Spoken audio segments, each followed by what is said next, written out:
All right, what's going on, Dragon Ballers? Welcome back to our regularly scheduled content. Had to get you guys that ban list video yesterday. If you haven't seen it yet, make sure to check it out. It's yesterday's video. I'm positive you guys can find it. I believe in you. Guys, today we're talking about the top 16 breakdown of the Chicago Regional that occurred this past weekend. And man, was it crazy. Like, people pretty much assumed it was going to be the same format as we've had. Basically, we only got very few new cards with the multicolor leader expansions. But boy, did they shake up the format. It's going to be pretty cool to talk about this. Guys, if you're new here, make sure to subscribe. Hit that bell so you never miss a video. If you guys want to help support the channel, lots of awesome ways you can do that down below with the Patreon. You can use my link to TCG Player or Bearded Collectibles if you want to buy any of the cards you see in today's video. And finally, guys, we want to see you at the Daily Mac Tournament Power.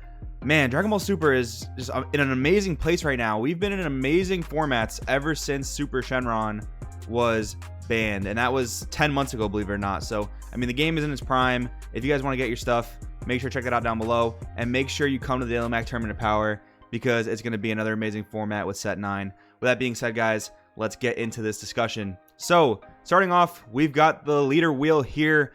5 Surge Goku in the top cut. Man, we'll talk about that. We'll just talk about the numbers right now. 2 Piccolo, Surge Piccolo, 2 Surge Broly, 2 Hatch. Hatch is not multicolor by any means. 2 Starter Baby, 2 Janemba, and 1 Yellow Broly. So again, same diversity. We've got 1, 2, 3, 4, 5, 6, 7 different leaders in this top cut. So that same diversity we're used to seeing, and a lot of creative builds. So let's just hop right into it. Surge Goku, man, I don't think anyone expected this leader to be as dominant as it was, myself included. I topped this event with this leader, and I did not expect it to be as dominant as it was. This leader alone really shakes up a lot of the format. If you guys played Hercule back in the day, or if you guys played Xenobutt Index just 1 or 2 formats ago, you kind of know the feeling that sometimes when you have the right hand and the right setup, you kind of just can't lose. Like, you might not be able to push for game that turn, but you're safe to pass turn because you can't lose. And this deck and this leader really has that going for it a lot of the times. I mean, obviously you have Topo, you have Nimbus, but the leader ability in itself, the ability to negate all skills, you know, if your opponent's board is full of triple strikers, double strikers, crit, whatever, and the ability to go plus 10k crit, that is also an amazing defensive ability. So as long as you have 2 cards under your leader, you really feel like you just can't lose. Now, there were 5 of this deck in this top cut. 4 of them were tricolor Surge Goku lists. This tricolor build was running around. A lot of people were seeing it online, kind of picked it up. There are a few different variations. Some aim to charge actual blue-yellow energy and abuse Goku Black Unforeseen Darkness, while others actually charge red-yellow energy. They charge like 1 to 2 blue just for access to Senzu Bean, and those lists were actually the more successful ones. There was actually a red-blue Surge Ku mirror match in the finals, and those were the lists that were charging mostly red-yellow energy with the slight blue touch for Bean. And I was the one red-yellow Surge Goku in this top cut, ended up taking 3rd place. And I think red-yellow is really just as good as blue-red-yellow. Obviously, there are differences. So the thing with the tricolor list is you have Bean, obviously, and that allows you to push really hard on offense. It allows you to be more aggressive than sometimes the red-yellow deck can be, because you're maining for Bardock Raiders Warcry, and you have the Bean to untap, so you can go for those big aggro pushes. Bean isn't that crazy on defense nowadays, just because there aren't a lot of decks that are swinging with small guys. I mean, I would call the most aggressive deck in the format probably Yellow Baby still, and that deck just swings with really tall beaters. So Bean isn't that effective. Bean is much more effective in this deck for aggressive pushes, in my opinion at least. And that is a really strong thing that the tricolor deck has going for it. The red-yellow build, again, this is all my opinion, guys, but I did experience this throughout the weekend. The red-yellow build offers a bit more consistency and a little bit more of a hand size, since you're not wasting cards to go in with offensive Senzu Beans, things like that. So I think there are pros and cons for sure, but the deck is really, really cool, guys. I had so much fun playing it. If you guys are looking for something to play this format, and even next format, I think Surge Goku is a deck to pick up. I think it's just really hard to power creep this leader. Like, I think this leader will be strong for a very long time. The effect to go plus 10k and the effect to blank an entire board, it's so powerful, guys. I have to attest to that. It's so powerful. It's gonna be really hard to one up this leader in the future, and as we just get more generic red and yellow cards, this leader's only gonna get better. This leader's crazy because it takes advantage of some of the best cards in the game.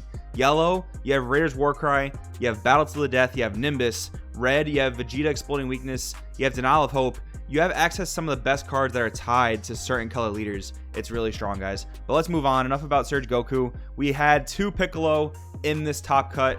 All of them were pretty much abusing Gogeta 7 Hero Revived, but another really cool tech that were in both main decks was the Android 21 Violent Predator, and that card pretty much auto wins you the Hatchiyak matchup. You literally send all that energy back to the deck. You have tons of time against Hatchiyak, so that's a really strong play. And against other decks, it's a turn 1 multicolor charge. Now what's really cool is one of the builds was blue-green, and the other build was my teammate Frisco Foz playing tricolor, Guy, green, blue, yellow. And Frisco decided to splash the yellow package just for more defensive options, because blue-green really does struggle against Baby. It's kind of just a matter of the fact they don't have a Topo, they don't have a Nimbus, and like I just got done saying, being alone, it is good against aggro, but not Baby aggro, because Baby aggro swings so tall. Being's kind of ineffective. So Frisco splashed the yellow, gave him access to Assimilate, which actually searched all of his super combos, which was pretty awesome. Gave him access to Nimbus, which is really helpful against Baby, and it gave him access to Chomp the Trickster for the mirror match. It's a little bit more of a cost-effective answer than UI Goku when you have to answer a Gogeta 7 or some other boss monster. This deck is really cool. I think it's probably the strongest mid-range control deck out right now. I don't know if you want to... Surge Coup is weird because you can classify it as aggro, mid-range, and control. The deck can really pivot really well, which I think was what gave it the edge to win the event. But as far as strict control goes, I think this is probably the best deck in the format, next to maybe Hatchiyak.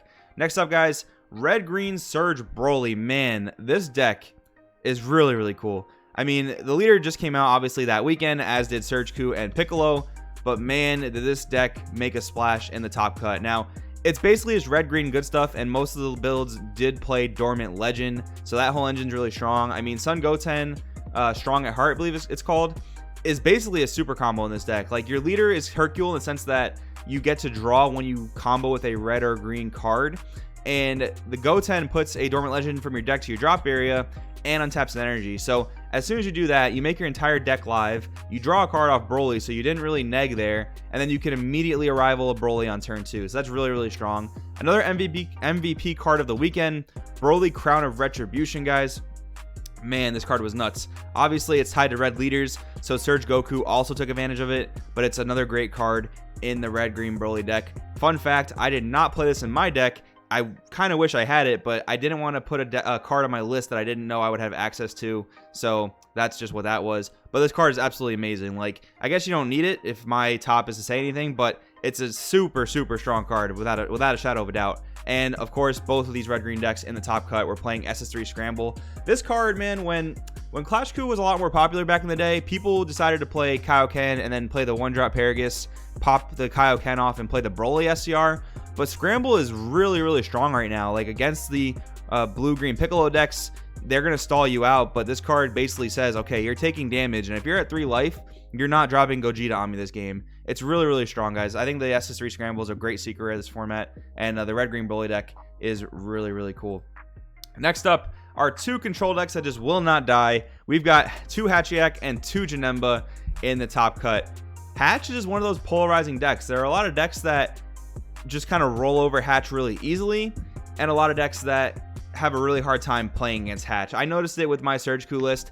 Game 1 was pretty tough against Hatch. I mean, you know, you don't really have too many strong boss monsters in the Surge Goku deck, and even the red yellow secret rare, while it is good against Hatch, it's not as impactful as like SS3 Scramble or the SS4 Vegeta. So that's kind of unfortunate. But then you have like the blue green Piccolo decks that play Violent Predator, and they just walk all over Hatch. So Hatch is one of those really polarizing decks, but if you guys have Fu Shrouded in your sideboard or Dark Banisher Fu, you're going to be absolutely fine, because Hatch has literally 0 counterplay to either of those cards, so it's going to work out pretty well in your favor. Janemba, man, this leader topped the previous event, the most recent event we had, which I believe was Vegas, if I'm not mistaken.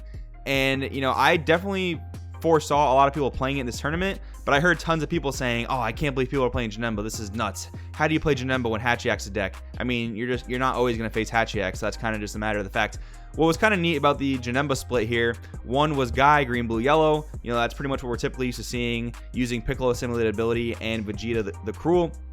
But the other list was American Janemba, red, blue, yellow, and of course, that list abuses Topo. Topo kind of just seems to be the card that Janemba really wants to use. I mean, making your opponent pass their turn when all you need is time to win the game, that pretty much seems like exactly what you want in Janemba.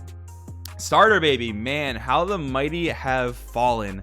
I really thought this deck was the best deck in the format before the Surge expansions. The whole reason I played Surge Goku at this tournament was because I wanted to beat Baby. And funny enough, I didn't play against any Baby. But the idea behind it was the Surge Goku leader blanks the entire Baby board when they go for their SS4 plea combo. And that's really true. I mean, it's really hard for Baby to drop their boss monsters against Surge Goku. He really is an anti-boss monster leader. So Baby, while it did have a strong showing in the top cut, shout out to Jose, my teammate, for topping with this deck, it just kind of, I don't know, I guess it's more fair now because it does have a strong answer in the way of Surge Goku. But if you play Baby and you come across things like Hachiek, if you come across things like Blue-Green Piccolo, you're going to have a good time. So again, it kind of just comes into those things where there's finally a deck that can combat Baby, when before, at least in my opinion, Baby was able to run pretty free and rampant. And finally, guys, we had one Yellow Broly in this top cut. Now, people were really unsure if Yellow Broly was going to be able to compete with the hit of Button. I wrote a Patreon article about this, kind of detailing where I was at with the Blue-Yellow Broly list. And actually, what's really cool is this top 4 Broly list was pretty similar to the one I put out there. I'm not saying that this player took my list or anything like that. That's not the case. I'm just saying that there was a concept out there where this list and this deck could strive, and that's really cool to see. I mean, obviously, without Button, you have to play a lot more passively sometimes. You have to really rely on Bean. You have to rely on Goku Black Unforeseen Darkness to get your energy on tap, then drop the Great 8 Bardock Raiders Warcry. But it is cool to see this leader. I mean, we just saw the bans and erratas yesterday. This leader is changing big time. Can you still play this deck? You definitely can. Obviously, your Mira Crater Absorbed Win Condition is not going to be as powerful because you can't untap the Mira, but you can still go Mira Cooler Champa on 4 energy if you have not awakened yet. You can't restand Great Bardock Raiders Warcry if you need to, but maybe the list will still be strong enough. I don't know. It's going to be really interesting. Broly's still really generically good, but he might lean more into green-yellow going forward since he can only untap Broly's. And that Arrival Broly with the ability to untap is really strong. And with all the new green-yellow support, that can definitely be a thing. But there's still a lot of room in the format to mess around with Broly, even with the erratas. So I do want to leave you guys with that. With that being said, guys, that's going to wrap up today's video. That was the top 16 breakdown of the Chicago Regional. Let me know in the comments below what you think. I think this format is super cool. I was so happy to play at the Regional. Tomorrow, I'm dropping my 3rd place deck profile, so be sure to stay tuned for that. Guys, thank you for watching. I will see you next time.